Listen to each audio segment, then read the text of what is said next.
Boa noite, meus amigos. Estamos juntos novamente aqui para o estudo do ESD, hoje com o tema Liberdade de Pensar e Liberdade de Consciência. Também falaremos sobre livre-arbítrio e responsabilidade.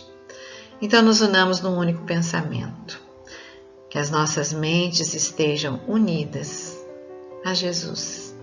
Jesus luminoso, Jesus amigo, sempre o nosso guia. E unidos em busca dessa sintonia, que a espiritualidade possa nos intuir. Nos dispomos aqui, na nossa mente e o nosso coração, para mais um aprendizado dessa doutrina de amor, que sempre coloca para nós um farol, para nos guiar no nosso caminho. Graças a Deus, assim seja. Iniciamos então o nosso estudo de hoje. Leon Denis, no seu livro O Problema do Ser, do Destino e da Dor, tem o capítulo 12, que fala inteiro sobre liberdade, sobre livre-arbítrio. Eu recomendo a todos que leiam, é maravilhoso. Então lá ele diz que liberdade é a condição necessária da alma humana para construir o seu destino.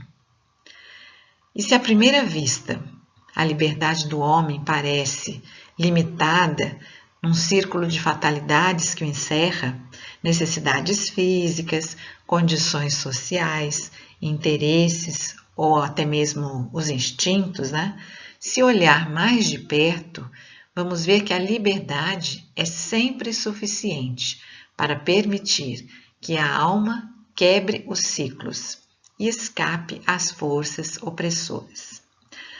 Deus conhece a cada um de nós e sabe que quando somos chamados a agir, mesmo sofrendo a influência do meio, ainda assim teremos a liberdade de tomar as nossas decisões e decisões que mudem o caminho. Aquele caminho que parecia único, que parecia fatal. Até nós mesmos, olhando do nosso jeito, poderíamos ver que as tendências que pareciam determinar o caminho de uma pessoa, mas que na verdade, realmente, a pessoa é livre para mudar sim. Somos livres e nada detém aquele que coloca a sua vontade no seu potencial e segue adiante. Essa mudança que a pessoa acha necessária. Em algum momento, ela acessa a sua consciência divina, potencializa a sua força. Porque em vários casos, a gente sabe que não é porque nasce neste ou naquele local que está fadado a essa ou aquela condição, a esta ou aquela profissão. Mas claro que diante de circunstâncias, será mais difícil, exigirá mais esforços, mas isso faz parte de expandir as potencialidades. Todo dia nós testemunhamos exemplos de pessoas que seguem um caminho oposto, dando uma verdadeira guinada nas suas vidas. Aquele que sai, ele olha para aquele local, vê aqueles amigos que conviviam com ele, que seguiram caminhos totalmente diferentes, que pareciam que seria o caminho mesmo dele. E ele percebe que ele seria um deles, mas que ele conseguiu sair e mudar tudo. E aqui nós estamos falando apenas de questão material. É um progresso como um todo, porque são conquistas que envolvem o aspecto psicológico, o moral, espiritual e também o material nesse meio todo.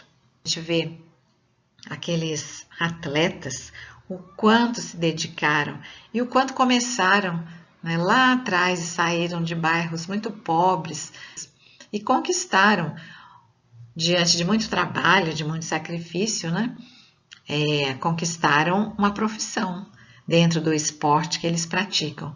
Então são vários os exemplos no dia a dia e essa é uma questão que entendermos que nós temos a nossa condição de liberdade. Todos têm, independente.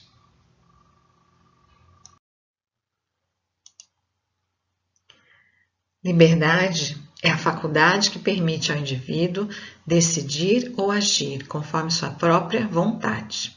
Desta forma, o homem é, por natureza, dono de si mesmo, isto é, tem o direito de fazer tudo quanto achar conveniente ou necessário à conservação e ao desenvolvimento de sua vida.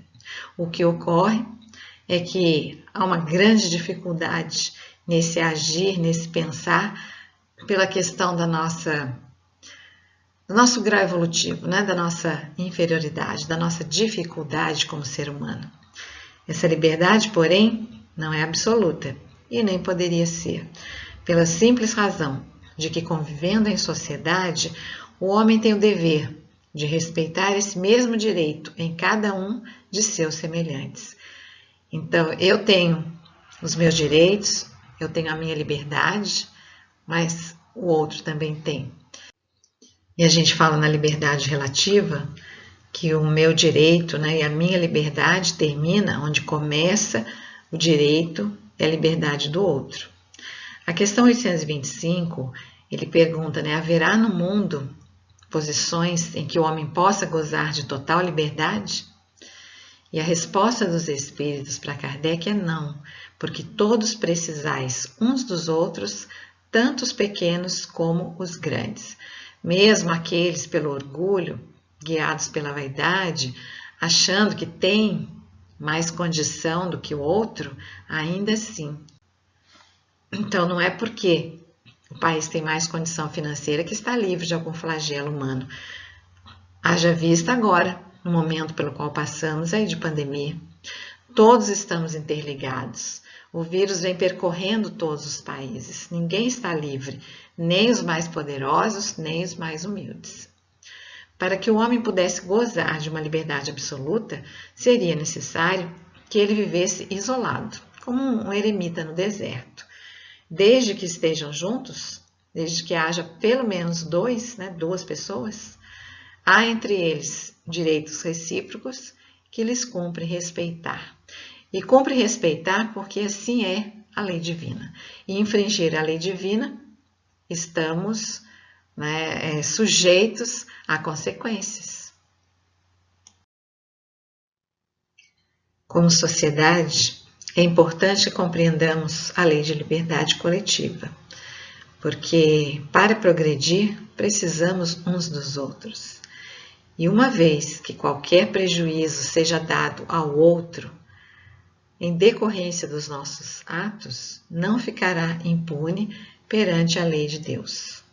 Por isso, o ensinamento de Jesus, de não fazer aos outros o que não gostaríamos que os outros nos fizessem. O que acontece é que nós temos uma carga muito grande ainda de instintos em nós.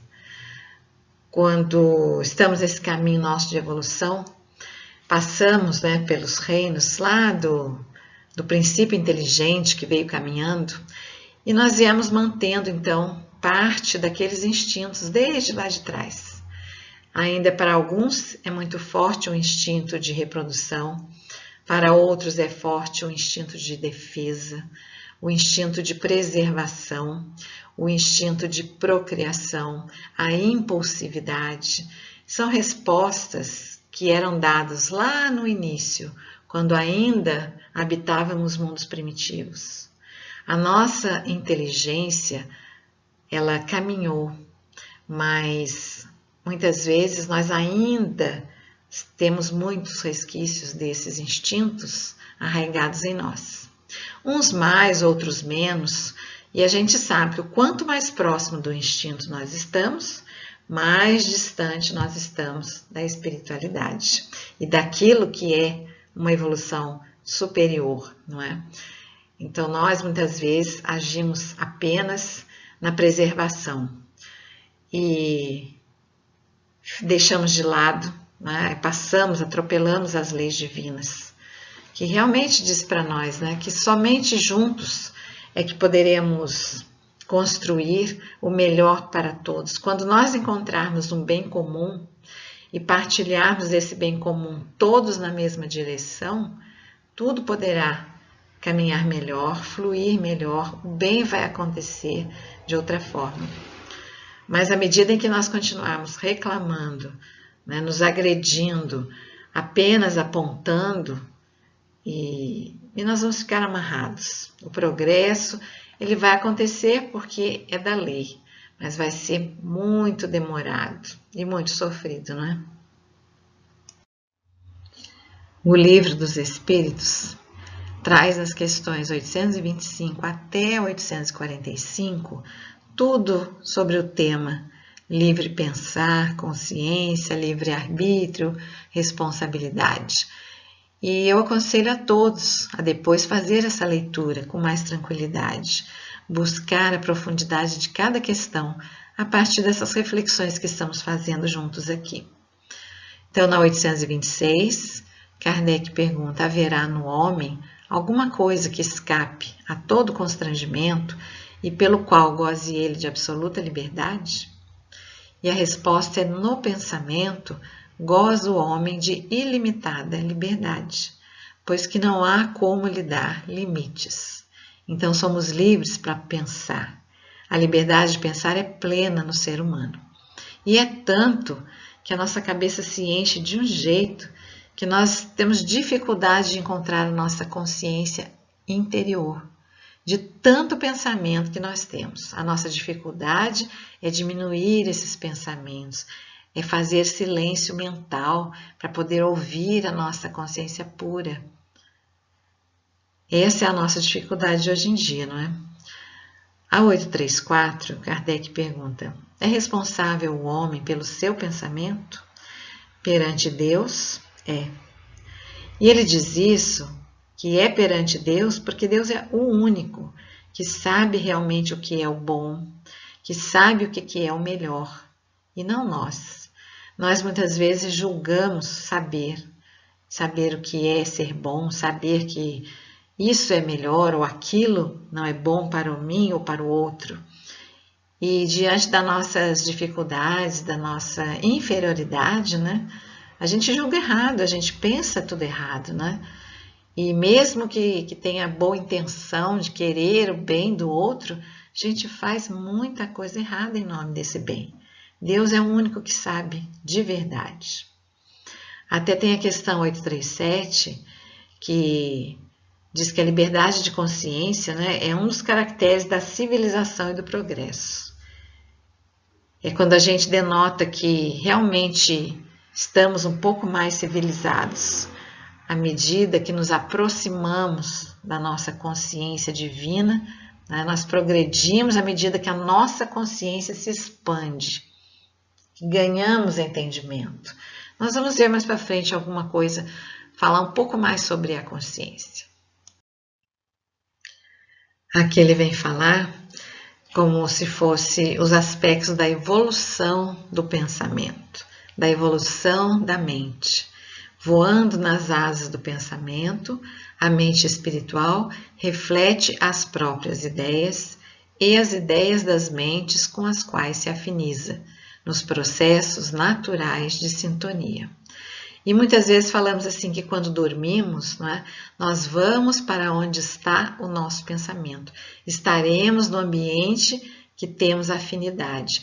Então, os pensamentos também. Nos unimos aos pensamentos que se afinizam conosco, com o nosso comportamento, com a nossa forma de ser, com a nossa forma de ver as coisas, né?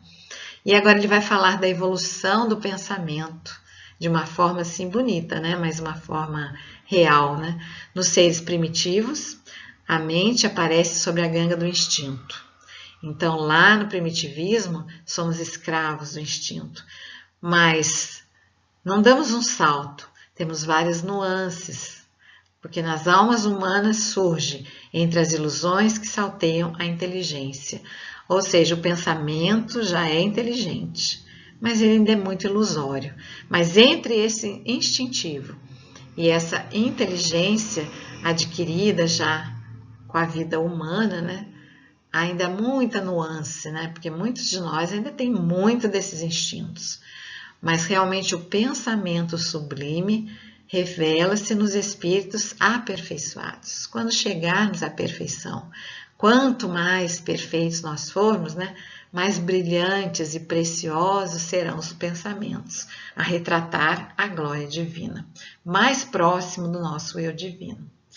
Estudando-a de nossa posição espiritual, confinados que nos achamos entre a animalidade e a angelitude, olha quantas nuances, né, nessa faixa toda, né?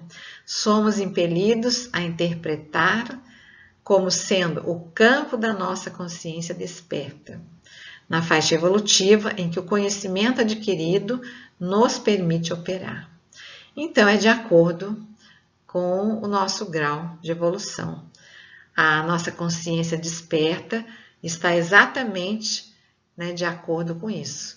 Quanto mais nós evoluímos, né, quanto mais despertos nós temos a nossa consciência divina, né, mais podemos realizar o bem. As nossas dificuldades de ação hoje revelam logo, né, a nossa dificuldade consciencial também. Sabemos que o pensamento é força criadora e transformadora. Ele destrói e ele refaz. E o pensamento ele pode nos aprisionar, né? Se a gente ficar no pensamento fixo, nos tornarmos prisioneiros daquela ideia, ou pode nos sublimar, como na prece, que elevamos o nosso pensamento e chegamos, né, a atingir assim um pouquinho mais de sublimidade. Falando agora de consciência, ela representa um senso íntimo que pertence ao homem, assim como os seus pensamentos. Só que ela é o centro da personalidade. É um centro permanente, indestrutível, que persiste e se mantém através de todas as transformações do indivíduo. E tem uma pergunta que fala assim, onde está escrito, né, onde Deus colocou as leis divinas. E aí ele fala na consciência. A consciência não é somente a faculdade de perceber, mas também o sentimento que temos de viver, de agir, de pensar e de querer. À medida que os espíritos evoluem, então, a consciência do bem e do mal vai ficando mais definida, refletindo a sua civilidade e o progresso, né, de cada ser.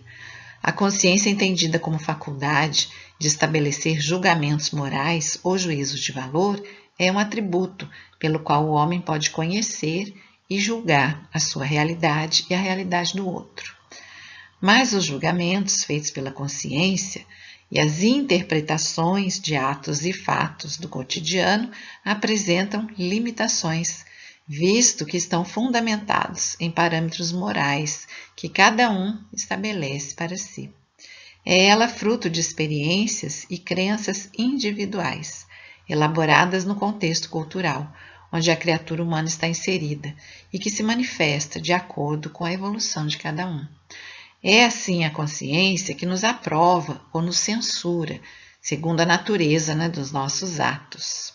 Mas a dificuldade é grande, porque o nosso juízo de valor é imperfeito. Nós vimos aqui no estudo que a liberdade de pensar é ilimitada, mas a liberdade de consciência ela já é mais restrita, porque ela está proporcional ao nosso grau de evolução. Então, a consciência que não está esclarecida pode complicar muito a vida. E é isso que nós fazemos, geramos, provocamos ações que causam sofrimento e desarmonia para nós e também para os outros, não é? Eu trouxe aqui a questão 841 também, que ela tem uma abordagem, né? Que se para respeitar a liberdade de consciência, dever-se-á deixar que se propaguem então doutrinas perniciosas, ou poder-se-á, sem atentar contra a liberdade, procurar trazer ao caminho da verdade os que se transviaram, obedecendo a falsos princípios. E a resposta fala certamente que podeis, e até deveis, mas ensinai a exemplo de Jesus, servindo-vos da brandura e da persuasão, e não da força, o que seria pior do que a crença daquele a quem desejarias convencer. Então a questão aqui, né, fala que se em nome de respeitar a liberdade, a gente deve deixar então, né, que cada um decida por si, mesmo seguindo, né, falsos entendimentos que possam lhe causar danos. E aí ele fala, olha, nós até podemos intervir. Em algumas situações devemos, né, quando é de nossa responsabilidade, principalmente, né, dos nossos filhos, nós devemos até intervir para que eles, né, sejam conduzidos ao entendimento, mas sempre atentos para que a gente possa conduzir de uma maneira sem violência. Não há como, né, impor às pessoas algum entendimento. Mas nós podemos dialogar, nós podemos tentar trazê-los à luz da razão e podemos colocar também os ensinamentos que nós temos ao nosso alcance. A doutrina tem muitos ensinamentos, mas uma coisa é básica, né? Não podemos fugir dos ensinamentos de Jesus, não podemos impor nada, né? E nem violentar a consciência dos outros. Nos esclarecem sempre os espíritos superiores que se alguma coisa podemos impor é o bem e a fraternidade. Isso sempre deve estar, né, à frente, sempre deve ser o nosso comportamento. É o que Jesus ensinou, com certeza totalmente fora da violência. Nenhum tipo de violência é de acordo com as leis divinas ou com os ensinamentos de Jesus. A convicção não se impõe, né, a ninguém. Existem vários tipos de abuso. Este capítulo do Livro dos Espíritos, da Lei de Liberdade, também fala da escravidão, que é sim esse tipo de abuso, onde umas pessoas submetem, né, as outras, tiram a vontade da pessoa e se acham no direito de cercear o direito à liberdade de ir e vir, à liberdade de agir e à liberdade de pensar e do ser. Até hoje nós temos algumas questões aí, trabalhos, né, escravos. A escravidão, independente de qualquer forma em que ela aconteça, ela agride a lei de Deus. Ela é contrária à lei divina. É uma questão de inferioridade. É contra o progresso do ser humano e a civilidade. À medida que o homem caminha para a sua elevação moral, tudo isso cai por terra. Foi falado sobre o livre pensar e agora vamos falar sobre o agir. Tem o homem o livre arbítrio de seus atos? Pois que tem a liberdade de pensar, tem igualmente a de obrar. Sem o livre arbítrio, o homem seria máquina. Mas esse livre arbítrio seria então uma expansão da personalidade e da consciência, né? É quando nós usamos o que nós somos, né? Nós somos livres, mas precisamos querer e fazer esforço para ser. Libertar-nos da escravidão da ignorância, das paixões, das coisas das sensações, das ilusões, né? E substituir essa forma de sensações, essas paixões que nós temos, pela razão. Então, a responsabilidade do mal é exatamente relativa aos meios que nós dispomos para entender esse processo todo. Aquele que tira proveito do mal, de alguma forma, vai ser sempre culpado, porque violou a lei divina. Mas sobre o sofrimento que existe no planeta, né, tudo tem a ver também com as nossas atitudes e com o nosso progresso. É certo que a humanidade tem progredido. Existe hoje uma valorização também do indivíduo. E de século para século, né, a gente vem apresentando menos dificuldade para pensar. E a cada geração a gente percebe é uma amplitude nas garantias individuais. Mas nós não podemos deixar isso de lado. Há um caminho longo para nós e muito aprendizado diante desse universo. O nosso universo consciencial, a nossa liberdade de pensar e fazer essa ligação com o agir.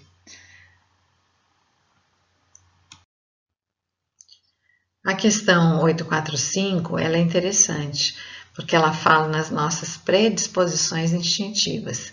Se isso, essas que a gente traz ao nascer, podem influenciar na nossa liberdade. Se nós podemos perder a liberdade. Conforme seja o espírito mais ou menos adiantado, podem ser tentados sim a prática de atos repreensíveis, mas não há nenhum arrastamento irresistível, uma vez que se tenha a vontade de resistir. E aí fala sobre o nosso querer, sobre a nossa vontade. Querer é poder. Cada criatura humana se define pela sua consciência e isso a separa dos irracionais e lhe confere uma dignidade espiritual. Conscientes do que somos e do que fazemos, somos naturalmente responsáveis pelos nossos atos. E fala também que o exercício do nosso livre-arbítrio já acontece desde lá, quando vamos programar a nossa reencarnação. Nós temos a liberdade de escolher a família onde vamos estar, o meio social, escolher a mediunidade que vai nos acompanhar na nossa encarnação para nos ajudar diante da nossa consciência. À medida que nós ganhamos consciência, nós escolhemos as nossas provas porque já temos essa percepção de que é isso que vai nos ajudar, que vai nos levar a progredir. Essa é a atuação primeira da nossa liberdade. Então, sobre isso, também temos a questão 872. O livre-arbítrio se resume em dizer que o homem não é fadado ao mal. Não existe predeterminação nem sentença de destino. Podemos escolher, programar nossa existência e podemos ser arrastados para o crime, pelo meio onde vivemos, pelas nossas circunstâncias materiais, mas sempre seremos livres para agir. Podemos sim, Ele fala aqui que o nosso livre-arbítrio às vezes está condicionado a algumas questões.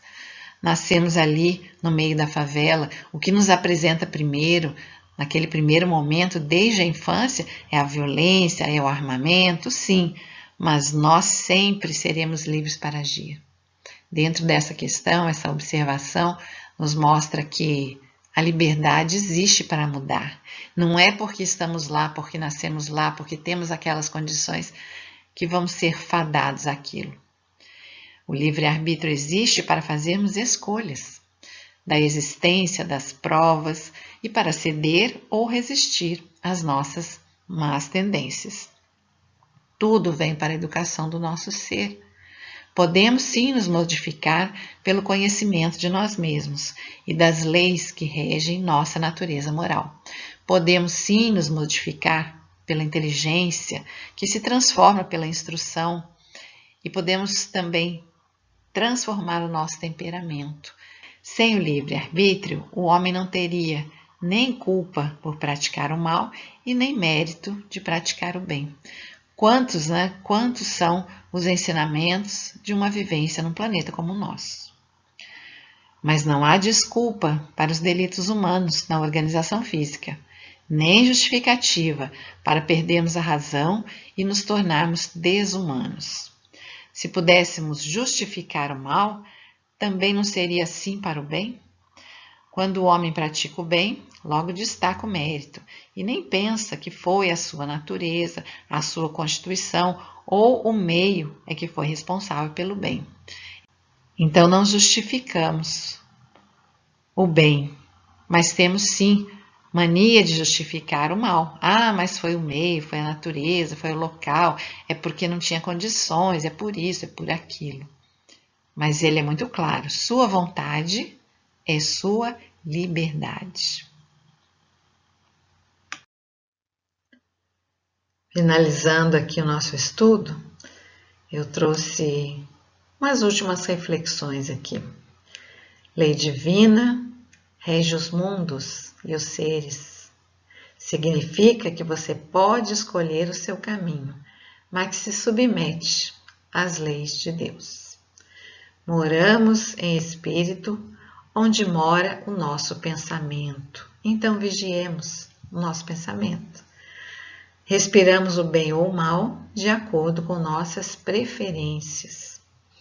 Podemos ter a máscara física de bons, mas é a alma que nos revela as intenções. Não podemos esconder nada do plano espiritual e nem de Deus. Por mais que a gente se faça, esconda o que realmente sentimos, estamos revelando através da nossa energia. A mente é a casa viva, onde cada um de nós reside segundo nossas próprias convicções.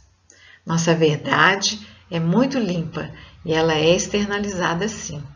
Cabe a cada um de nós o nosso caminho de evolução, buscar cada vez mais um esforço constante para esse melhoramento. Falamos aqui em liberdade, falamos em pensamento, em livre-arbítrio, e eu trouxe uma mensagem final de Leon Denis, que diz que o círculo dentro do qual se exerce a vontade do homem é restrito e não pode, em caso algum, impedir a ação divina, cujos efeitos se desenrolam na imensidade sem limites. Deus pode tudo. Não cai uma só folha sem o seu consentimento.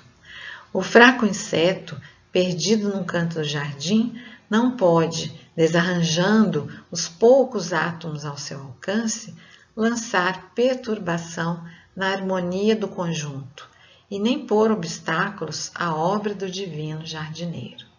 Para saber o nosso tamanho, porque muitas vezes ficamos falando que o mundo está perdido, está tudo caminhando para o pior.